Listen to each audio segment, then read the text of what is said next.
Something I was not planning on replacing in the middle of winter, but it needs to be done. The ignition switch, sometimes it will go and sometimes it will not. So you gotta get the key just right. So it's worn out.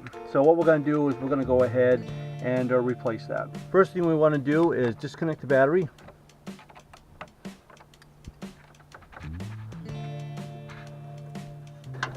And we're going to go ahead and remove this bottom cover.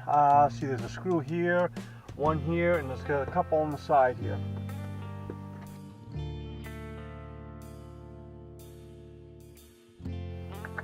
You're going to need a stubby Phillips to get this one.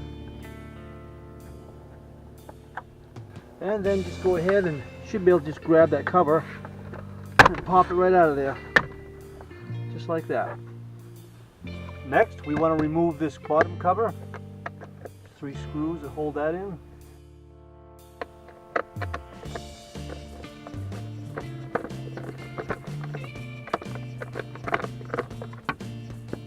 Should be able to just pull that off. Now on this next step, in order for me to get down into these screws to remove this cover, I could just bend this off sideways, but it looks like this here just snaps off. So I don't see any screws other than a clip. So I'm going to go ahead and try to snap it off. And it did. And it just sits back down there like that and snaps back in, just like that. So that's easy now. So just go ahead and pull that. Take your screwdriver, just like I did, and just snap it out. Alright, now we can get in there. Take this cover here off. It's a Torx bit. There we go.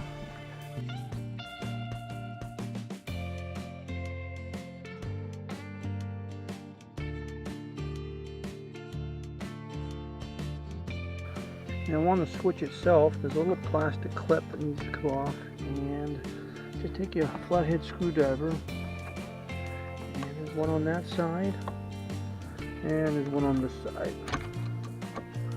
just like that. Pull that off, get that out of the way. Now, here's the part that I hope is going to work the first time on camera. You're going to put your key in, and you're going to, hopefully it's going to turn. There, it did. Okay. And right up underneath here, there's a little tab. You want to push on that. And when you do, you should be able to pull that assembly right out of there.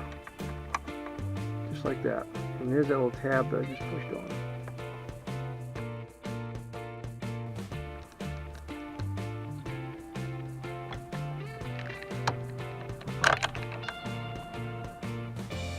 Alright, now take your new one, or in my case a used one, and before you put it in, you can see that that will not push in that tab. Alright, so you want to turn it a little bit until it pushes in. If you go too far, it won't push in. It kind of has to be on the on position. So just take it and slide it right back in there like we took it out. Just like that. Working like it's supposed to. Now just reverse the process of putting everything all back together. I don't think I'm going to bore you with that. Just reverse the process and you should be all set. Just take everything that you had there, snap everything right back in. And that is how you replace an ignition switch on an 02 Plymouth Voyager. Thanks an awful lot for watching.